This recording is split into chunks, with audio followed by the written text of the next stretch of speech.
Have you seen Katie saying she can't unmute? Patty, sorry. Oh, you can now. Okay.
Let's go live. Sorry, I thought we were live.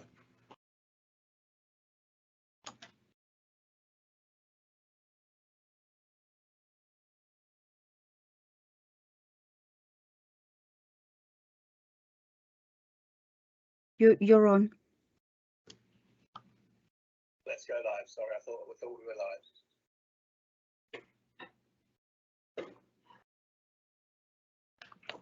live. Okay.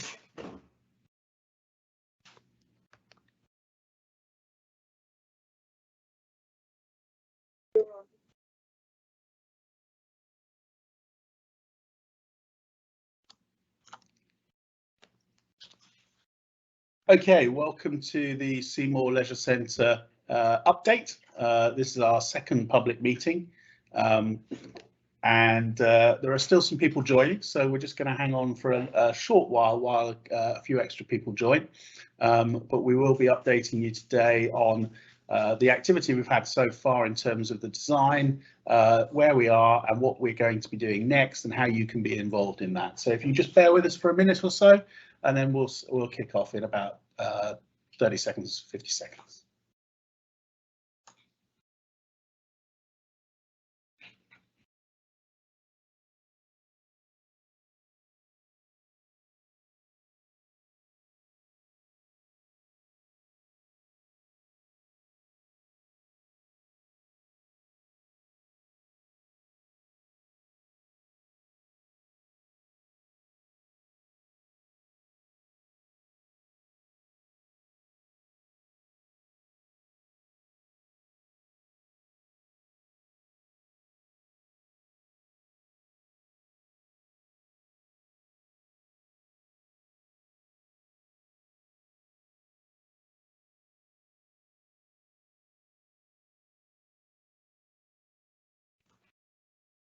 Right, we'll kick off now. So I'm Councillor Paul Swaddle, and I'm the Cabinet Member responsible for corporate property, amongst other things. And therefore the building at Seymour Leisure Centre comes under my remit. The services provided there and to be provided there come under two other Cabinet members, Councillor Tim Barnes, who looks after libraries, and Councillor James Spencer, who looks after the leisure provision. We have Councillor Spencer with us here tonight, and he will answer questions later. If you want to submit a question, please do so. Please don't wait till the end. We won't necessarily be able to answer it straight away, but what we will be able to do is come back to that later in the session when we do a Q&A at the end. But that way you don't forget what your question was and are able to comment at the time, and then we'll capture it later. So if we just move the slide on. The first thing I wanted to do is really bring people up to date as to where we are and what we've already done before we talk about the results of the survey and therefore our plans going forward. So if we recap, back in March, we confirmed that we were going forward with the leisure centre. It was mentioned in the budget council meeting, confirming the commitment to the funding of the project, which is very significant. £25 million was in the budget last year for put into the budget for this going forward. In May, we kept everyone up to date and reported that Make Architects, who are here today, and Catty from Make will be taking you through things later, had been appointed, and they started doing their work on the Seymour Leisure Centre. Back in July, we held a public meeting similar to this one, and we had over 70 participants. We then started an online consultation back in September, and that has led to a lot of input, and Martin will be taking you through that in a minute. And that's helped form our thoughts based on your demand requirements as to how we might deliver the Seymour Leisure Centre and Library facility. Now, we actually held a version of this meeting a couple of weeks ago. A few people weren't able to make it, so we thought we'd try and hold an additional one. And I'm very pleased to say that we actually had over 150 registrations for tonight, and hopefully many of those people will be watching now. That's really important for us. We want as much community participation in this process as possible. So if you like what you hear tonight, if you don't like what you hear tonight, tell your friends and get them to come to the next version of this, get involved with the process, because the more people from the community that are involved, the better. That's our aim. The more that we can hear the voices of the local community and make sure that we're delivering for them, that's vitally important for us. So we're now going to go through the survey results from September, which then lead on to the design ideas that Catty and the team at Make put together. And they've been discussing these with the planning and English Heritage, and those are those ideas. That's the first stage of the pre-consultation, which we hope to achieve in December, and we did achieve in December. So the first consultations with planning have started, and then at the end we'll take you through what the plan going forward looks like, how that will evolve over time, and then we'll answer some questions. So over to Martin to take you through the results.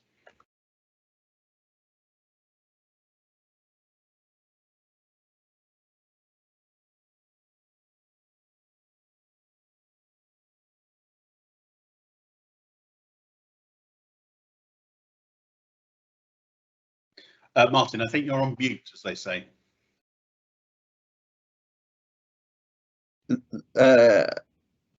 Very 2020.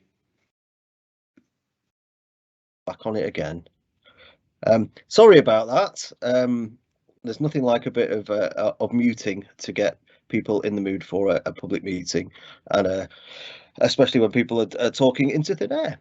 So my name is Martin Crank. I'm responsible for the communications and engagement on the Seymour Leisure Centre project, and I've been tasked with engaging with local people, users of the centre, around what types of things that people really like about the centre, but also what types of things people think need to be improved or what they would like to see in the future.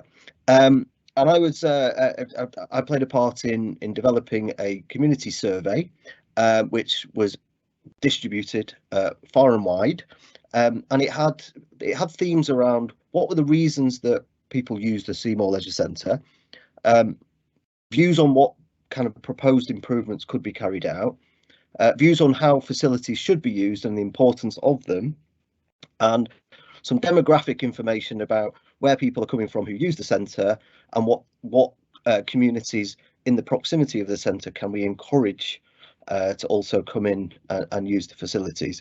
It was carried out in a number of ways. So for those people who took part in the survey. You may have seen a poster in the Seymour Leisure Centre or the Marylebone Library. You may have received an email. You may have saw a link on social media, or you might have received a newsletter. And then there was also targeted emails from the leisure and libraries teams to known contacts and users, so the regular users of the centre. And then we did some partner promotion through the Marylebone Mums and Dads and the Marylebone Association and the Marylebone Society. And I'll move on to, so what did this tell us and how many people responded? So I think, the response was fantastic. So 640 people responded to the questionnaire, which is a massive number of people. 615 of those respondents have a child who also uses the centre. So there was, this very clearly illustrated that the centre is used by families. 2/3 of the respondents who responded to the survey were already centre users. So people who use the centre have very kind of, they have opinions about what can be improved and what they would like to see in the future. The majority of respondents said they would use a library at the Seymour Centre. And what we from the data that we received from people, we needed to know what would encourage non-users to visit the centre, but also what is the local need for leisure and library services, and how well does the Seymour Leisure Centre meet that need. So the key findings, and we've grouped this into 4 main categories, and for people who know the centre quite well, the categories predominantly at the moment are health and fitness. The swimming pool is a great community asset. It's hugely appreciated by users, committed swimmers and parents with children. Although people really like the swimming pool, they feel that the kind of auxiliary facilities, such as the changing rooms, needed enhancing. And what was also clear to see was that the majority of people who did respond to the survey were committed swimmers. So there was a slight overrepresentation from people who were swimmers at Seymour Leisure Centre. The respondents also asked for improved sports hall and new fitness studios facilities to attract a diverse range of users. The sports hall is in great demand. There's very, very few indoor sports halls of this type in the area, and those who use it absolutely love it. And there was also a need to engage with the community based on health data. So from additional research we carried out, there was disparity between very neighbouring wards and the health data, and what could we do to encourage people from particularly the Church Street ward to use a revamped Seymour Centre. And then the library facilities. So when we posed the question, would you use a library in the Seymour Centre? Most people said they would. They thought that was a great additional service, and they, the Marylebone Library in its temporary location was really massively used. So the refurbishment project kind of presented a great opportunity to kind of consolidate both the leisure offer and the library offer into one holistic use. Although the library, is used for traditional uses, it's also much more than a place that people go to borrow books. It's a place where people come to study.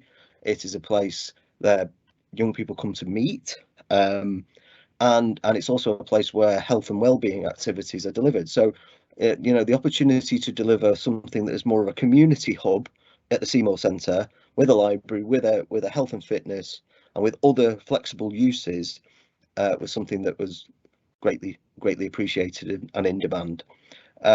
So a family/community hub resource was strongly welcomed. And then in terms of the mixed use spaces, as you'd be aware, at the Seymour Centre, there's kind of nooks and crannies and areas that aren't used to the best of their ability, or areas that could be used more flexibly. So studios and breakout rooms could have a dual purpose for physical activities, arts, health and well-being. So how can we, you know, make these spaces more accessible to more people for more uses? And a thing that came through very loud and clear was that affordable mixed-use spaces would be welcomed by respondents to the survey. For example, people who have an idea for a gym class, who may not be able to afford, you know, a large sports hall, a smaller room that they can trial their ideas or hold a group or a yoga class was kind of greatly welcomed as a flexible use space.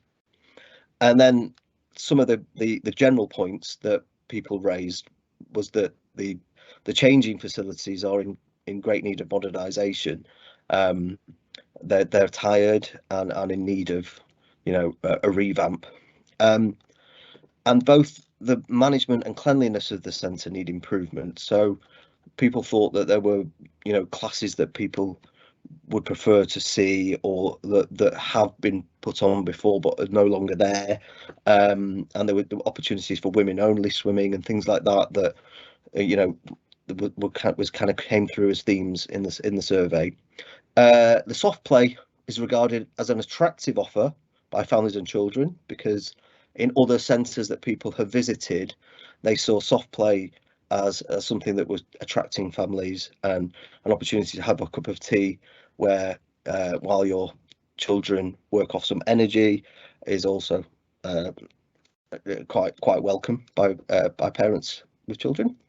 And then generally a cafe is regarded as a nice to have, but the opportunity to purchase refreshments is welcomed. So although people don't want a Michelin-starred restaurant, somewhere where they can have a cup of tea and a sandwich while their children are either having a swimming lesson or using the sports hall or on the jungle gym, was greatly welcomed. So those were the findings, and this is the kind of the boiled down version.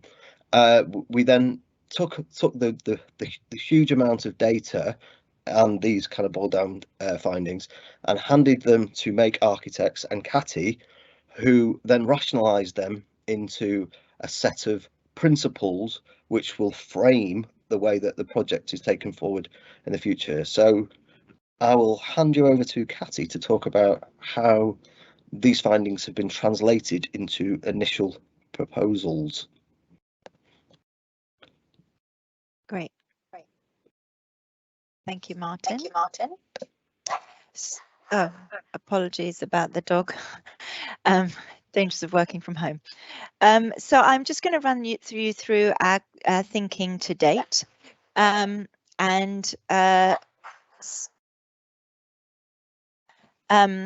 look at how we're envisaging to use the spaces, but we're very much in a consultation period at the moment, talking to stakeholders and moving forwards. So the main principles for the Seymour Centre are obviously that we want to maximise the usage within the centre. There are many spaces which are currently underused, and we really want to bring these back to life. We do want to bring the Marylebone Library into the building and create a new family hub within the building that's supported by the library, by the soft play, and is a really big benefit to the local community and the families within the local community. We want to make as many flexible use facilities as possible. These may be for clubs, for groups, for classes, for people to book out, and hoping to attract other users to the building that maybe don't use the building to date. And of course, we're going to completely revamp and improve all the existing leisure and changing facilities, which are not to the right level at the moment. Next slide, please, Martin.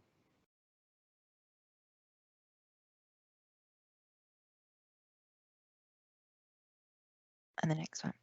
So currently, as everyone will be aware, the building is just a leisure centre, but really the proposed uses, as I said, are to bring in the library to really create a space for the community, as well as enhancing and maintaining the fitness, the swimming pool, and the sports courts. But one of the things that we are really passionate about is making sure that the whole is more than its sum of its parts. So as a building with all these uses in it, it is more than it is in terms of its individual uses.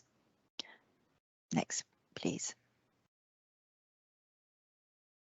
Layered in with the uses, we obviously want to really think about how people may use this building moving forwards, in terms of a post-COVID vision about how people will live and work. We obviously want to enhance the health and well-being offer, the flexible uses. We want to create as many multifunctional spaces within the building. So the building's being used from morning to evening, weekdays and weekends, in all times of the day, really, in terms of a sustainability agenda, that's very important. It's going to be a multi-service hub for the local community. And of course, we want to respect the building's heritage. We definitely want to target net zero carbon, operational carbon within the building by improving the fabric and some of the uses. And we want to make the building accessible for all. Currently, the building is really terrible to access if you have any mobility issues or if you have a buggy. Next slide, please. We've already had what's called a pre-application meeting with the planners, and they were generally very supportive of the adaptive reuse of this building in terms of putting all the different functions within the building and how the building will be reimagined for the 21st century. We discussed the use of putting in a new mezzanine, which we had explored previously, and we were told that for historic England, this would be a non-starter as an idea. So we have omitted that idea. However, we are looking at creating a new space, which is in terms of size, more or less equivalent to that mezzanine within the existing pool tank, which is a disused space. In fact, only today we were able to go and have a look at that space, and it's going to be a great space on the lower ground floor. So we've had very positive meetings to date, and we're looking to continue that discussion in the next few weeks. Next slide. So I'm just going to run you through the initial concepts. When we started looking at this project, we looked at all the different uses that needed to go into the building, both in terms of functional zoning as well as operational zoning, as well as how people will just move through the building and what uses they might need adjacent to what other uses. We have created groups of uses, as you can see within this diagram, and then translated this into zoning plans. Next slide, please.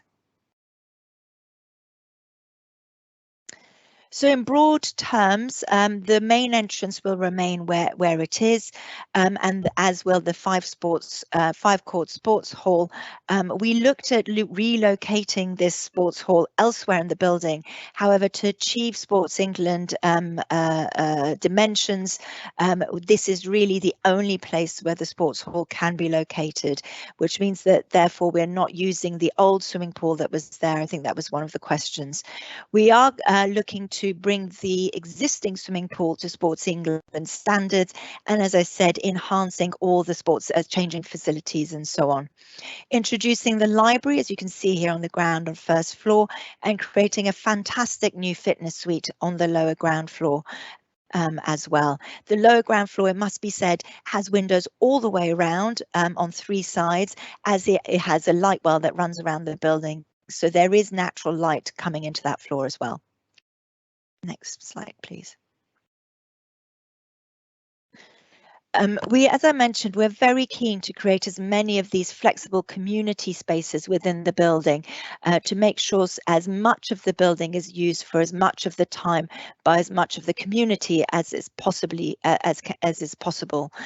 These uses might be for clubs or for groups as dedicated spaces or shared spaces, for children's classes, adult classes, group meetings, or bookable events for anyone to book out. So really, it's about the design of these spaces and really making some of the spaces, some of the beautiful spaces within the building, more accessible to more people as well. Next slide, please.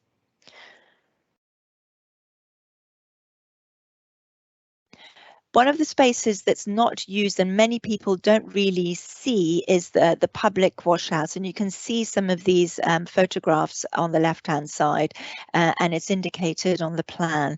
This is a beautiful space within the building. As I mentioned, not very many people have the opportunity to see it. So we really want to bring this space so as many people as possible can use it. And we're looking at different uses for this space as well. Next slide, please. Another space on the first floor is the balcony. There used to be a fantastic balcony restaurant which was open to what is currently the sports hall, to that beautiful vaulted space. And currently it's not accessible to everyone. It's only the spin studio. We want to open this space up as another community space, engaging with that beautiful barrel vaulted space so that everyone can enjoy the architecture of the sports hall as well, without necessarily being a sports hall user. And it's this kind of democratization of space that we think is going to be fantastic for the project as well. Next slide, please. In terms of the street frontage, currently, apart from the entrances, it is very difficult to see within the building. So we're looking to locate a cafe on the corner next to the entrance, and also bring the library to the ground floor and first floor as well. Really opening up these windows, allowing views in and views out, and activating the street as well. We see this would be a huge improvement for the streetscape, as well as for safety on the street as well. Having that visual connectivity will be very important. Next slide, please. The cafe and library we see very much as a new type of library. It won't be just about books. It'll be much more than that. It'll be a space for group working, group learning, as well as media and other uses, as well as having the quiet spaces on the first floor for individual working or individual studying. As has become very apparent through COVID, people don't necessarily have the space or want to work from home, but don't necessarily want to go into the office either. So providing these spaces we see is critical in terms of future-proofing the building for the years to come. Next slide, please. As I mentioned at the beginning, we're also creating a family hub within the building. This will consist of the children's library and soft play, as well as some flexible space to support all of these uses. We think this will be a really great improvement for the building. We're thinking about buggy storage and how people access it, and really bringing life to that part of the building. This is at the far end of the building, next to Sholdham Street. Next slide, please. In terms of the library, as I mentioned, it's on the ground floor and on the first floor. You can see it here on the first floor. The first floor lends itself very much to the quieter spaces, to quiet learning and quiet working, and potentially the book shelves as well. This space has got very high level windows because it used to be where people had baths. So the windows don't allow views in, but do allow fantastic light into the space. So we think this will be a really great way of using the space as well. The first floor is accessed by a beautiful staircase, which is currently, as I mentioned, very underused. So opening up the building architecturally to as many people as possible to enjoy the original beautiful Art Deco design is something that we are really aspiring to as well. Next slide, please. As I mentioned, we have even today we went to have a look at this pool tank. So as many people will be aware, there was a swimming pool in what is currently the sports hall, and we went to have a look to see if the tank was still there. The tank is still there, and there is space underneath it as well. So we can create a new amazing state-of-the-art fitness suite in the heart of the building, using space that's completely unused at the moment. And we see this as a great benefit in terms of additional space within the building that doesn't exist currently. Next slide, please. The fitness suite would be at the heart, at the centre plan, and surrounded by studio spaces and changing spaces around the edge where you can get daylight coming in as well. We also have the climbing wall as well, and club facilities on this floor, as well as other uses. Handing back to Councillor Swaddle now. Thank you. Sorry, thank you. My voice not being used there, it broke briefly. So that was fantastic, Kathy. Thank you very much. And I hope everyone sees that the work that we've been doing on taking on board people's ideas and thoughts and trying to accommodate everything is well underway. Clearly, we cannot accommodate everyone's needs. So some people would like more swimming. Other people would like more sports hall. Other people want a much larger library. What we're having to do, obviously, is compromise between all the parties. And our primary thought in terms of that is making sure that we listen to the local residents who are using the facility locally as the loudest voice. So the proximity to the facility is important, because they are the primary people who will be using the facility. Others, fantastic to have you on board and having you using the facility, but we will be listening to those people, and that will make some of the compromises decisions for us. So what's this look like going forward? Well, here we are in beginning. Well, I was going to say, here it says the virtual meeting at the 18th of January. That's the one that we did the other couple of weeks ago. We're now about to move into the community design workshop phase, and that'll run for the next couple of months. And that's really important to get more detailed feedback. And I know, for example, in the last session, we had a number of questions about clubs and very specific facility needs. This is when we need to hear those voices. We need to understand exactly the needs of those clubs so that we make sure that you are welcome and part of the new Seymour Leisure Centre. We value very much all of the clubs and users of the facility to date. So we very much want to make sure that you are part of the clubs of the Leisure Centre's future, and this is a way to feed in. It's also a really important way for people who use the facility currently to feed in, but we're also going to be reaching to people who obviously use the library today, but also try and get involved some people who don't use it, to try and see how we can make it so that they would use it in the future. So that'll run through till April. In sort of March time, we'll be moving into our pre-planning consultation. This is with the planning authority, which is actually obviously Westminster, but importantly the planning team, and working through the ideas that we've now gathered in more detail so that we can then finally submit a proper planning application. So if we go forward a slide. Our plan is to submit that detailed planning application mid-year.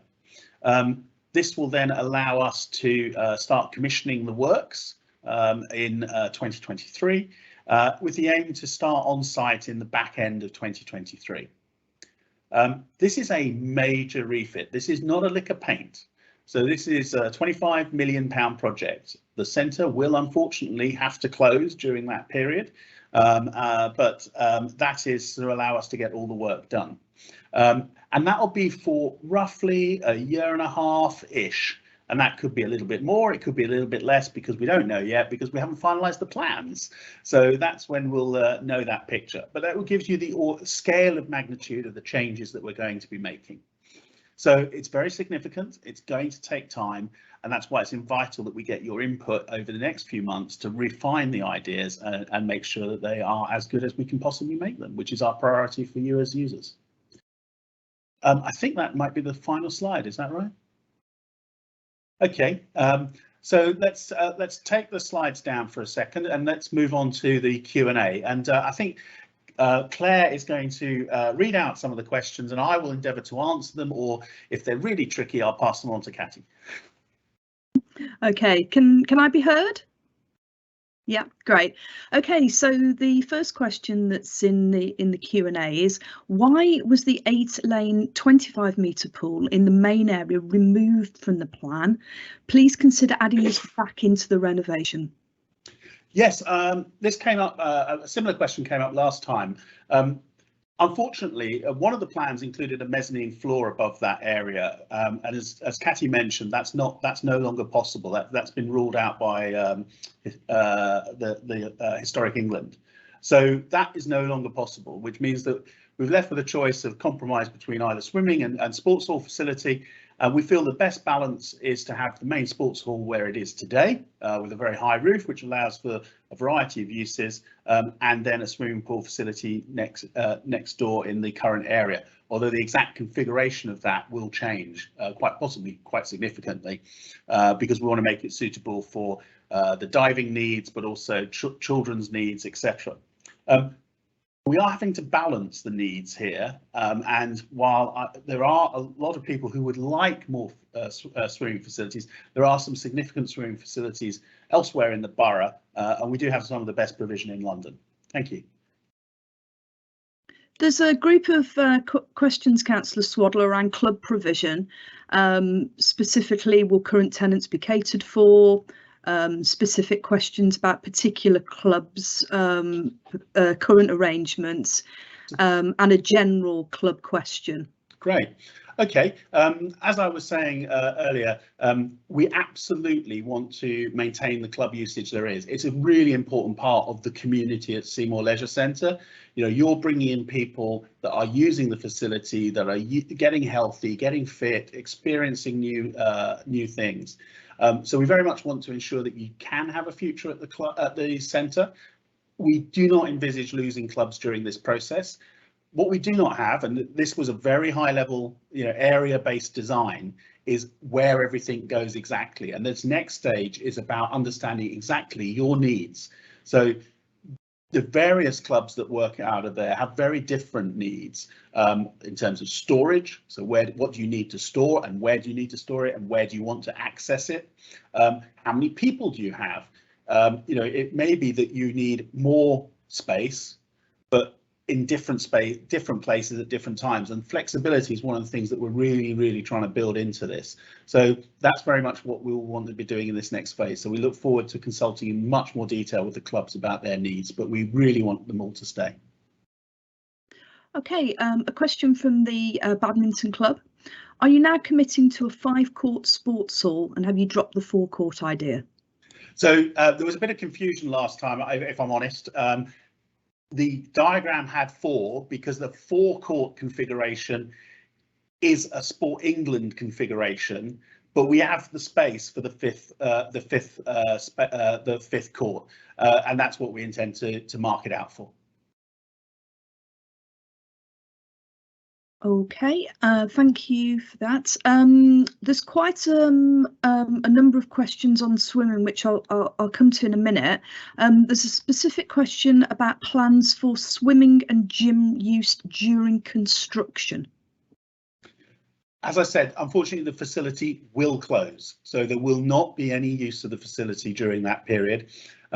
There are other facilities nearby, and there are other facilities that will be coming online during this period immediately north of the area in the Church Street area, where there's a new sports facility opening later this year, I believe, I think from memory, but certainly before the works begin on this. So there will unfortunately be some inconveniencing. A similar related question that we were asked last time was around the library provision in Marylebone. Obviously that won't be able to move in until the building's finished, but we will be looking to extend the lease where we have it at the moment, and that's our intention, is to keep that facility open until such time as until we can move it in. Next question, well, a statement, I guess. Please remember buggy storage for wet side changing too. So. Absolutely, and that's to be quite honest, that's the really important thing about this next phase. That's where we get into this detail, and bluntly, you're going to have some really great ideas that we need to incorporate. That's the whole purpose of the process. So we look forward to engaging with everybody during that phase. There's a question from Anonymous. Cafe, why do we need that? Feeling that it's they get degraded very quickly. Who will maintain it? What's the point? It was a it was a very important part of the feedback was to look at who needed what for what purpose. And some of the visitors to the centre will not use the cafe. That's not why they're there. They want to come in and they'll be very happy to go elsewhere. However, there are lots of people who come in, particularly mums and dads, who are looking after their children while they're in, they stay while they're in a course, they're in a class, etc., or they're in the soft play area. And therefore, there is a need for a cafe facility. The exact nature of that and exactly how it will be provisioned, we haven't decided. That's what we're looking at in the next phase. But there are lots of successful cafes. I have to admit, there are lots of terrible cafes in sports centres. We will be endeavouring to make sure that this really does work. Clearly, all of the facilities will be of a high standard. Thank you, Councillor Swaddle. The next question's about the library, questioning the rationale really for including a library within the Seymour Centre, and saying we all like libraries, but why here, why not elsewhere? You could put a library in a variety of different venues. Well, there aren't many venues in Marylebone that we could put a library in. So there was a long-term commitment when the library was closed at what's now the old Marylebone Town Hall to keep the facility open in Marylebone. It's had a couple of temporary homes, the current one just off the High Street. What we want to do is bring all these facilities together by reusing the space in different ways and opening up stuff that was not used previously. We're massively increasing the floor footprint of the leisure centre, and that allows us to put the library in while not degrading other services. So it brings it all together. It brings it together as a community facility with both the library, the leisure centre, and also halls and services for other uses. And that's an important part of our philosophy going forward in terms of having a single location to do all of that. And following on from that, a question about whether we've done any due diligence about other similar facilities in London which combine a variety of uses, cafes, meeting rooms. Which one is it? And which company will manage this? How will it work? Essentially, what evidence and precedents show this kind of combination can both work and actually be maintained? So there are a number of successful facilities. In terms of the exact management of which part of the council team will be managing the facility, broadly it will come under corporate property, but the detail of which bits, which person, I mean, that's one of the things that we internally just need to sort out. What people as users want is a well-run facility. Now, in terms of the details of the types of facilities, I'm going to go over to Catty because there's a couple of examples around London that they've looked at as part of this project. Thank you, Councillor Swaddle. Yes, there are a number of facilities, modern facilities that have been built over the last few years that we are going to go and have a look at. Because of COVID, we haven't been able to go and look at them, which very successfully combine all the different uses together. And as I said at the beginning, combining the different uses is both what we think is a good thing for the community, but also is supported by Sports England in terms of mental and physical health. Having not just single uses within the building is also something that they support as well. But this has been done very successfully elsewhere. We are going to go on some study trips to see exactly how it works.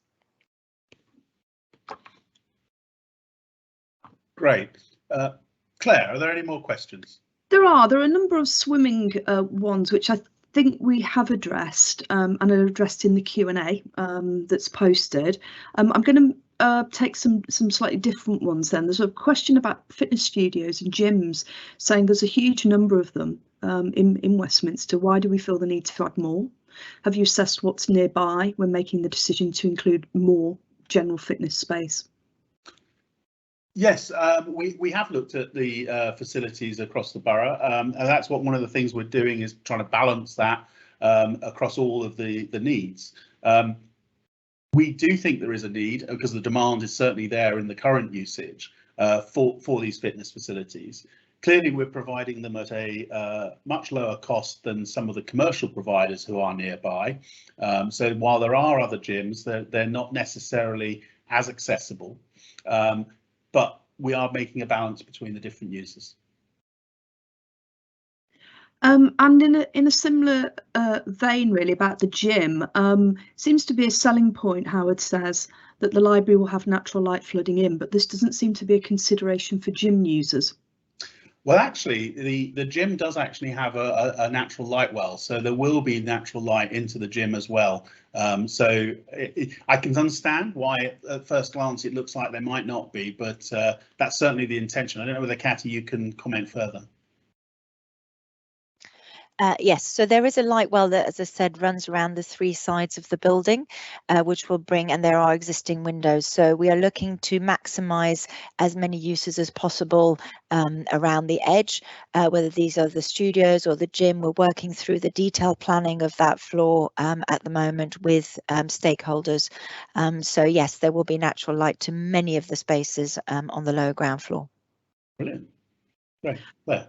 Very pertinent question from Nick. How do we propose to achieve net carbon zero on such an old building?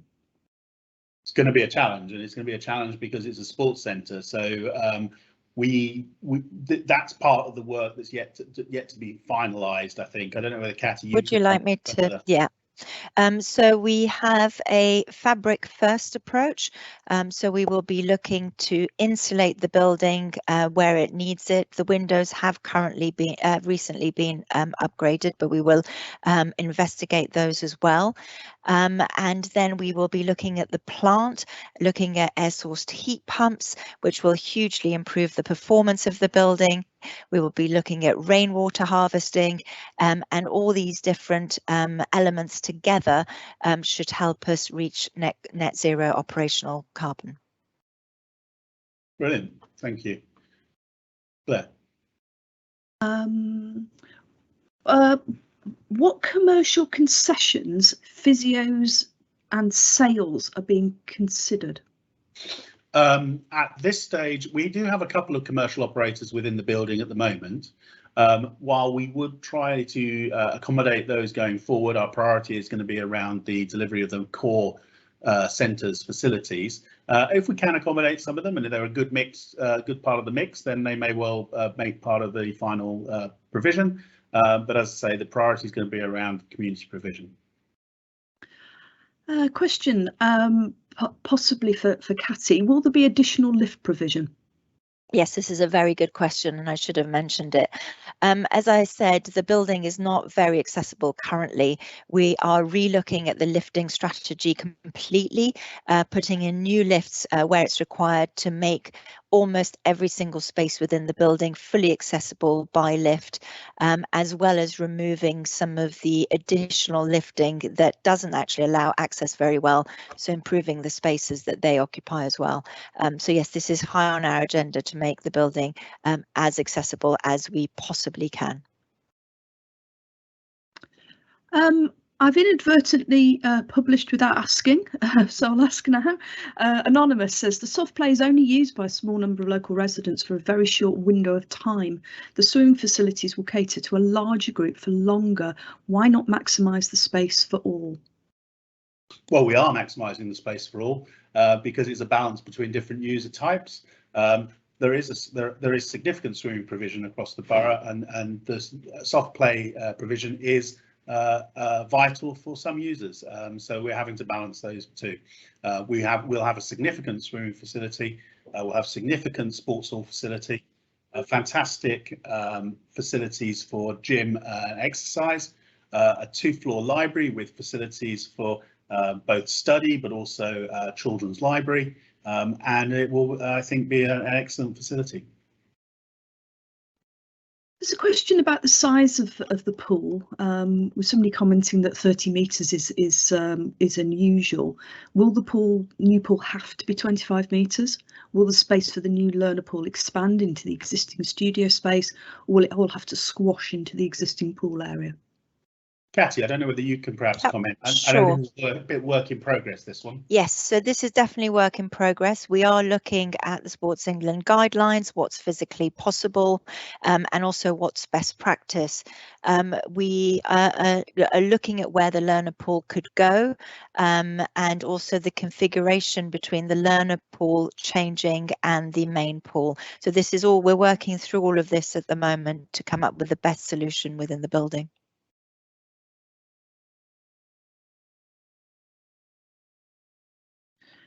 And sorry, I've lost a couple of questions. How will the building be heated?